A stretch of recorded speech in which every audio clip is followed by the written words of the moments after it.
Hello, and welcome to this special episode of I'm the Tigers, where I'm joined by a guest. So, Alex, would you care to introduce yourself to everybody? Yeah, of course. Thank you. Thanks for having me on as well. My name's Alex, or some others know me as Rossi. One of three on the Slapshot Syndicate. You usually find us on a Wednesday night talking Oh, rubbish out of our mate's shed. But no, overall, just obviously ice hockey fans, just like yourself and everybody else who's probably watching this. So yeah, big thanks for having me on. no, absolute pleasure. And which team are we talking about tonight, Alex? We're talking about my beloved Hull Seahawks. The Hull Seahawks. Right, let's jump straight into it. So, we're going to go all the way back to sort of last August, last September. The season's just starting. What were the hopes? Well, based on the signings and the squad that we sort of compiled, it was a little different to last season, but I think that the hopes were really high. We had a really strong pre-season, beating Leeds twice and Sheffield once, and winning our prestigious Yorkshire Cup. So and actually. We started off really well. September was really positive for us. I remember a game distinctly, Bristol. I think we put 11 past them. Mm. It was a real statement of intent, and I know a lot of fans around the rink were really excited about sort of the buzz with Hull. So yeah, really good. Yeah, I think that was the opening weekend, if I remember correctly, because you're Yeah, that back to back against them and sort of like with 20 plus goals over the weekend or something like that. wasn't too bad, was it? No, no. Apart from was it Hannes you had brought in as an import who played the two games and then got gassed? We did, yeah. So I had to eat my words sort of with Hannes. A little story about that. So when he came in pre-season, I was a real big fan of him. I just liked how physical he was. Hmm. I've not watched hockey for too long. Me and Brad, one of the other guys on the Slapshot Syndicate, we've only watched hockey for about 2.5 years. This is like our third season watching. We've never really seen, an import get, gritty and hard hitting and stuff because obviously you've only got two at that time. You didn't really have the luxury of getting your import in the bins and things like that. So we didn't really have that. But yeah, he came in like a house full of fire really and throwing himself about and it was great. Like smashing people up against the boards and stuff. I couldn't believe what I was seeing. So. And obviously when he left, and obviously we signed Corneal, it was a bit of an eyebrow raiser to myself.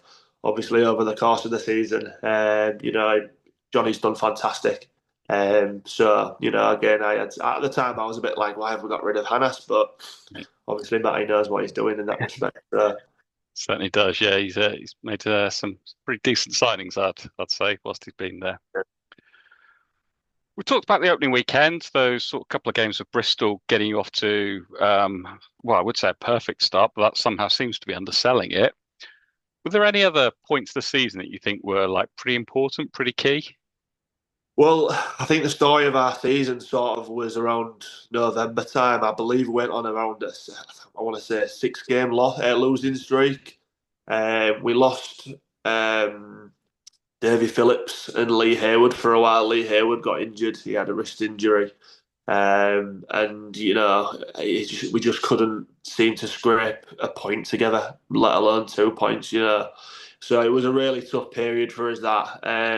Obviously after that point, we brought Josh Hodgkinson back, which was massive, but we were really light defensively, and unfortunately, that was sort of the point in which we fell away a little bit. We were sort of enjoying being up around, like the top 4 or 5, and as obviously at the start of the season is quite exciting in that respect. Yeah. But yeah, we went through a real slump during the November period. We sort of built it up a little bit better towards Christmas, but I definitely think that was a significant part of the season. It was really disappointing, and we weren't per se disappointed with the lads. It was just the circumstances around it. We was quite light.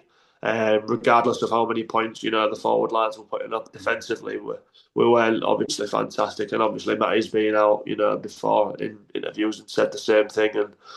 But yeah, I think that was definitely a contributing factor towards it. Unfortunately, Yeah, no, definitely feel the pain of being a bit light defensively, unfortunately, because yeah, Tigers have definitely had that throughout the season. Cool. So got through that November period, then got sort of I want to say sort of back on track and very comfortably made the playoffs. I don't think there was ever any danger that Hull weren't going to make the playoffs. So what were the hopes going into the playoffs? To be honest, it was a bit of an interesting one, really. We played Peterborough a few times in the lead ups, like the final month sort of thing, and we was quite confident going into that. We spoke to Nathan Salem recently, and he said that they felt that they didn't show up in the most recent game before the playoffs when they came. But in our perspective, the fans were really confident, thinking we like to go to Leeds, and we trade results with them quite often, and Yeah. obviously in the playoffs themselves and Peterborough as well. To be honest with you, it'll sound crazy, but the biggest team I was personally worried about was Telford, because I've Mm. called you guys our bogey team all season. Yeah. Whenever you guys came, it was a nightmare. And you'll remember, and again, in the last couple of months when you guys turned up to the Olice Arena and your imports just went loose on us, it was ridiculous. So it was a bit of an interesting one, really. Mm. We was confident. Myself and Brad sort of backed Hull to make it through. As I thought that Peterborough might squeeze it, and obviously ultimately it did go really tight to the wire. But yeah, Yeah. it was I will say the expectations were high. And being honest, I felt immediately that the Leeds, Peterborough, Hull, Telford group was the tougher of the two groups. I agree. So yeah, I mean, I think it was pretty easy actually to make a case for any of the four teams. Yeah, Um, but yeah, no, I can understand the hopes being high going into that.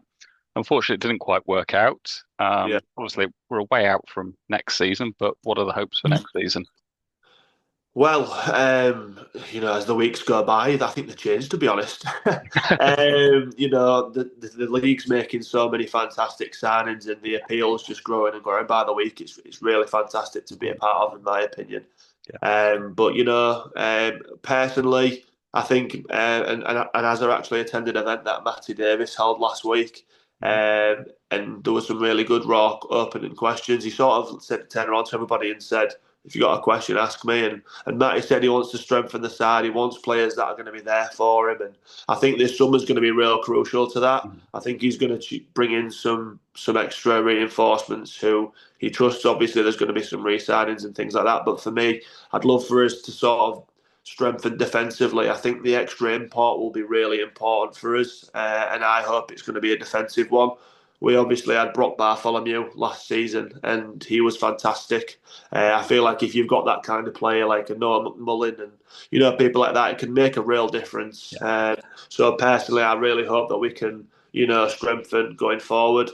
I think I'm sure you'll agree as well. I think most of the good teams in the league, well, I say good teams. Obviously, there's fantastic teams everywhere in there, but the top teams, a lot of them play four-line hockey. I mean, Yeah. I'd really like us to get a fourth line, because at times we had, you know, three lines and a player sort of thing, which is great. And obviously we had that extra player, but I think a lot of the frustration this season was around the fact that we relied heavily on our top line. Yeah. Sobchak, Svek, and Chamberlain, for example, were doing Mm. penalty power plays. Sorry, and then if getting another power play, and after being on the power play for 4 minutes, they'd be knackered for 10 minutes. After that, so.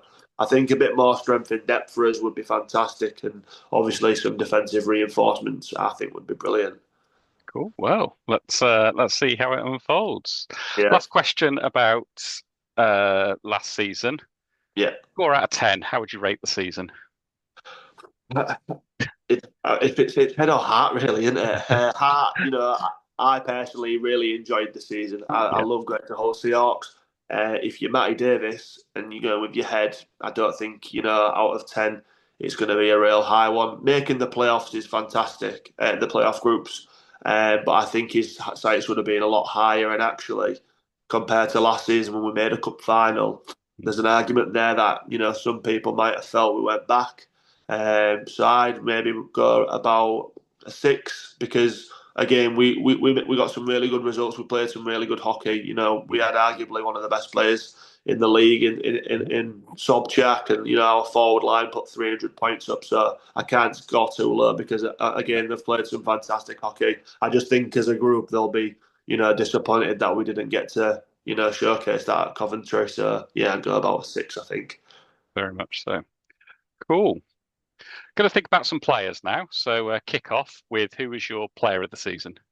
Oh, well, I think it's pretty self-explanatory, isn't it?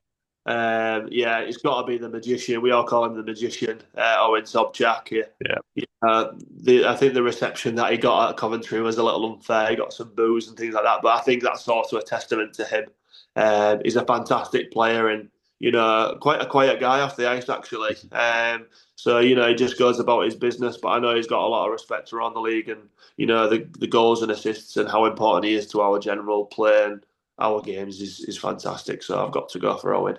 yeah. I don't think bad players tend to get booed too much, to be fair, do they? Very true, yeah. Yeah, and in terms of respect around the league, well, if somebody's putting up sort of 120 odd points, Yeah, yeah, that's going to get some respect. definitely. Cool. Hull have already been, I think, quite busy, it would be fair to say, in terms of signings, particularly re-signings. But Yeah. if you could re-sign one player that hasn't already been signed, who would it be? Well, for me, I've got a real soft spot for Emil Svek. When Yeah. I first started watching hockey, it was Christmas time in Mhm. Hull Seahawks first season, and Svek was the boy basically. And he's been at Hull Seahawks since, like I say, I've been watching, and he's consistently putting up the amount of points that he does. Another 100-point season for him. Sobchak's a massive part of that forward line, but Emil as well. He got Coach's Player of the Season from Matty this year because when we spoke to Matty, he said that actually at the start of the season, as big of a guy he is and as powerful he is, Matty said he also wanted him to work on his defensive side, and how much he got his head down and was skating backwards was, a complete different player to who we've seen previously, and I think that's a testament to him really. That's something he wanted to work on himself. I'm not sure, obviously if there's any negotiations going on and things like that. I know he's obviously still involved with like the social media posts and stuff. He loves a GIF on X and things like that. But yeah, and he gets into obviously involved with the fans and things. But yeah, I really hope that there's some scope there because I think it'd be fantastic to see him back again. Sounds good, and he's certainly got quite a shot on him as well. Yeah, absolute Maybe hardest in bazooka. the league. I was going to say hardest in the league now. I don't know. He's going to be up there, I'd have thought. He's got a hell of a slap shot. Yeah. Yeah. Okay, we're going to go back to former players, so players who weren't playing last season. If you could re-sign one of those, who would it be? So from the Seahawks, Yeah, who didn't play with us last season? yeah. So any former player from Hull. Oh, again, I'm going to be a bit boring here, I think, but how could I not say Brock Bartholomew? Yeah, He who would was, it be? he was, I couldn't believe him. That was like our first full season of watching hockey, and Mhm. a D-man to put away as many goals as he did. As soon as he got the puck on the blue line, you were sort of already like mid standing up in your seat in case he took a shot. But yeah, fantastic. And I know he's gone back to America now and he's been moving around teams and things like that. And I'm hoping Matty can get in his ear and tempt him back to Humberside with some chip spice or something Yes, like that. But I don't know how many tubs of chip spice you'd have to pay him to come back. quite a few, but I somehow get the feeling it'd be worth it. And I'm guessing that the rest of the league is hoping that doesn't happen somehow. Yeah, probably. Um, okay, so had a bit about Hull and players there. So going to widen out now, thinking about the league. If you could sign one player from another team in the league, who would it be and why? Well, I mean, I've spoke a lot about imports, but I feel we've got one of the best British players around in Sam Gospel. Mhm. What a difference he makes to Leeds. Every time he comes to the Hull Ice Arena, there's 6 or 7 times out of ten he's gonna spoil the party sort of thing, and he does everything right, and you never really we spoke to him recently, and my friend Aaron, who also is on the podcast, he said you never really see him make spectacular saves, and I sort of raised my eyebrows. But what he meant by that is because he does the basics so well. He never gets caught out. He's never on his back. He's never on his stomach or anything like that. He's just so safe, and I think a goaltender is so important to your team. Obviously, we have two really talented goaltenders with Dima and Geordie currently, but I don't think I don't think they'd have an argument against adding Sam to the ranks because he's fantastic, and yeah, I think he'd be a real leader, and he'd change any team Yeah, really in the league, wouldn't he would. Yeah, there's no team that he'd go to and he'd weaken them. he? Yeah, Well, if he did go to another team, the only team that he'd weaken would be Leeds. It really is as simple definitely. as that. Yeah, So, yeah, no, sure. completely get where you're coming from on that one. Got to think about Telford Tigers, so team I support. Yeah. This is the question that I feel as I've got to ask, but always dread what the answer is going to be. So you've now got free reign to sign one player from the Tigers. Who's it going to Oh, be and why? you know what? There's a few. I'll go for a few, and then I'll say my answer. Brad's a massive fan of Deacon Fielder. Yeah, He's a horse, isn't he? He's a beast. yeah, Not scared to drop the gloves, but no, a big stay at home, D man who's solid. He's really good. So I was really impressed with the imports, Henderson yeah, and Thompson. When they came to us, I was like, who are these? yeah, Not who are these disrespectfully, but no, we obviously saw the names popping up all the time. But you know, they were electric. They were yeah, awesome. But if I had to choose one player, and I feel like I'm doing Howells and Dane, there's so many players for Telford who are brilliant. But if I had to name one, I'd say Rhodes, Mitchell King. He, for his age, I, you know, some of the stuff he does is fantastic. And I think with you guys signing him up for next season, it's a brilliant start to your core.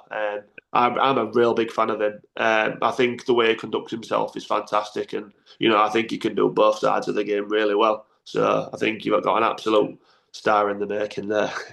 yeah. Certainly did sort of showcase that with the recent awards evening, where pretty much like scooped everything. To be honest, it was pretty much just stand up on stage, have all the awards and so on Yeah, like that. That's while yeah, you're here is another one. yeah, exactly. But yeah, no, completely understand that. I think it's not just what he does, but also where the Tigers were so short defensively Yeah, a last year, lot of the number of responsibility. minutes he played. Yeah, Um, I think the awards evening they said that the most he played in a game was 35 minutes, wow, which is ridiculous. But that's bonkers. Nearly two full periods. exactly. But that Crazy. wasn't just a one-off. There were plenty of other games where he was sort of over the 30-minute mark, which is just a phenomenal effort as well. Yeah, and And he never looked burnt out, did he? no, and that's even more surprising because he didn't actually miss a game all season either. So Crazy. he's doing basically Absolutely. two games a weekend. He's playing an hour of hockey a weekend plus, yeah. So yeah, if we could sign him up to I don't know a 10 or a 15-year contract, that'd be much appreciated. Lifetime Yeah, contract exactly. Yes, please. to drive the Zamboni after his legs go. Exactly. Yeah, whatever he wants. Yeah. Cool. Okay, so that's a fair bit about players. Move on to some teams now. Hmm. Best team that you saw last season. Um, gonna be maybe the one that's not as expected as much, but I was really really impressed with Swindon personally. Um, their imports were fantastic. The Brit core is fantastic. They've got a hell of a keeper in Redimar. I Mhm. just think front to back there was fantastic, and I was really surprised actually at Coventry when Peterborough, beat them in the semi final. Not no disrespect to Peterborough, but with the way they've been firing this season, they've been fantastic. Every time they come to Hull, it's been a hell of a game. I went over to the link and was fortunate enough to watch the Seahawks beat them in overtime, but there was honestly a great hockey team. And we spoke to Tyler Blues a couple of months ago, and he said that he's really excited about the project. Mm. It just seems Arundel's got things going really well there. And unfortunately, obviously, we know the news about Bricknell, and there's been rumours about Wells as well, haven't there? And, It has. it's a shame and they couldn't have sort of tied them down and seen what they could have done with another season under the belt. Obviously, they've made a hell of a signing defensively as well from the Elite League, haven't they? So, I mean, it's a bit of a replacement for Wells, but yeah, personally, I was really impressed with Swindon. If I had to pick one team out of everybody, Yeah, no, completely get that. And yeah, I mean, I think, yeah, I mean, the side, I mean, you're signing an elite league player, and it's not just an elite league player, but you sort of, with what O'Connor's got, Yeah. you can't go wrong with that. No, And yeah, okay, no, they're going to have to replace Bricknell, but they've done okay in the past when they've replaced imports, to be fair. So yeah, I'm sure Swindon fans would love Bricknell to be there, but on the flip side, I'm sure they're probably going to find somebody else who's yeah, going to stick up 100%. a reasonable number of points. Maybe not quite as many, but certainly a reasonable number. Definitely. Okay. One team last season that ended up having a better season than you thought they would. Hmm. This is an interesting one. I mean, I could go with Swindon again, Yeah. because they compare. I know they finished the same position this season, but they really pushed Leeds and MK this season. Mm. Um, again, this might sound like a weird one. I'm going to go MK just because I think in comparison to previous seasons, it seemed Leeds have sort of got big stretches, big at the end of the season sort of thing. They've got big stretches of points and things like that. Yeah. And actually, this season I really enjoyed it because of how tense the Mm. title race was. MK had that hold of the league for a long time, didn't they? Did. It was sort of Leeds' job to sort of pick them back up. So I would go for MK in that aspect. But Yeah. also, obviously, looking further down the league, maybe Romford as well. Mm. The fact that they got to that cup final and, they sort of secured the playoffs with a couple of weeks to go and things like that. Yeah. It was a shame that obviously they fell away in the final game at the Castle, but they put a hell of a game up against Leeds at obviously their rink. So yeah, there's a bunch of teams. Brad was super impressed with Telford, as was impressed with the Bees. As random as that Mm. will sound, because half the season they barely had a team, did they? So Yeah. the fact that they sort of pulled it together in the second half of the season was a bit of a shame because it was, a bit too far gone, wasn't it? But, Yeah. I think this season, considering there's only been 11 teams in the league and obviously we've got Bison back now, which is fantastic. I Mm. think you can look up and down the league. And there's a bunch of teams really in there. It's been a really good Yeah. season. Yeah, certainly has been. So yeah, number of teams name checked there for having really good seasons. I mean, for me, Romford definitely because I mean, sort of like what was it, a month and a half out was looking like they didn't have any players or anything such as Yeah, that. So to exactly. have done that was pretty amazing. Any team you think perhaps underperformed or didn't do quite as well as might have been expected? I might be unpopular here, and say ourselves, Mm. Hull, because of us not making Coventry. Yeah.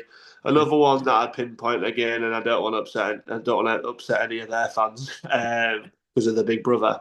But Sheffield probably. They had a hell of an import in Walker Summer. Sam Tremblay was fantastic, and the squad that they compiled was really good. Obviously, they had Bjorkley Nordstrom and a bunch of others. There was a real buzz at the start of the season about Sheffield, Mm. and I think, to be fair, they didn't get helped this season. I think they sort of had access to players when it was suitable for the Steelers, which is understandable with the pathway that they've got.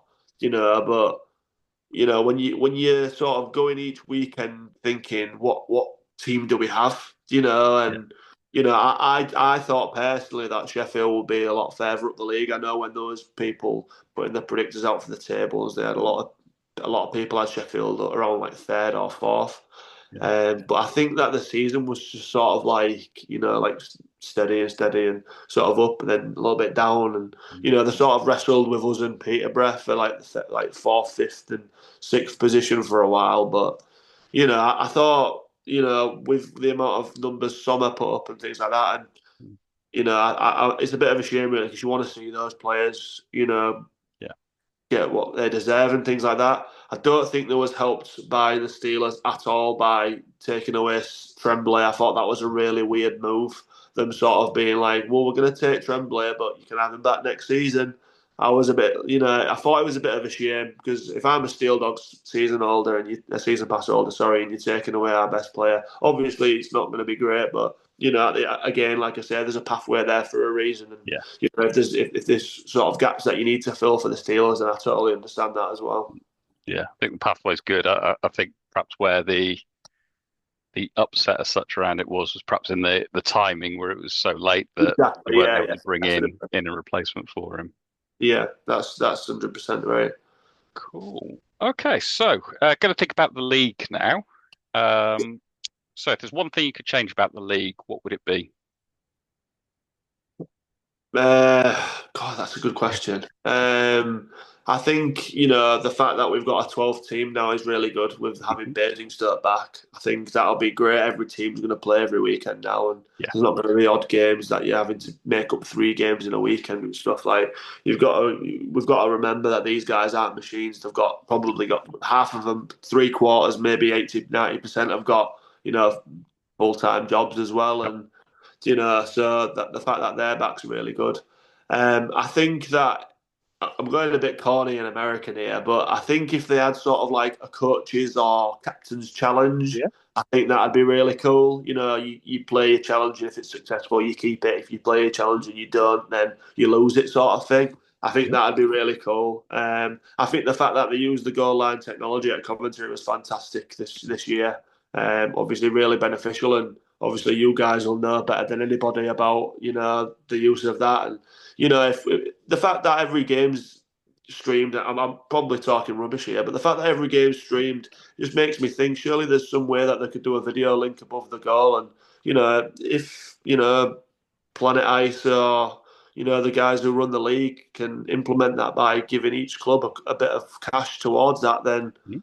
you know why not? I think that'd be. I Yeah. think that'd push the league so far forward. It'd be great. Yeah. No, sounds good. Sounds good. Yeah, I mean, well, yeah, every team's already streaming, Yeah, a couple of extra cameras maybe. I mean, I'm not saying it's as simple as just a couple of extra cameras, but yeah, we're and kind of it's like the already fact that doing it. and it's the fact that Coventry, like when they said they was going to be doing the video technology and stuff, there was almost a few eyebrows raised. It's like this is going to slow down games. This, but actually, the one time it was used, they went over. It was a minute maybe, and they gave the right decision. And I thought it was, I thought it worked really well. I thought the refereeing overall at Coventry this year was brilliant. But I thought it was a real neat sort of bit of technology that again could sort of rule out bad things happening to teams that deserve it. Do you know what I mean? Yeah, Telford being a massive example.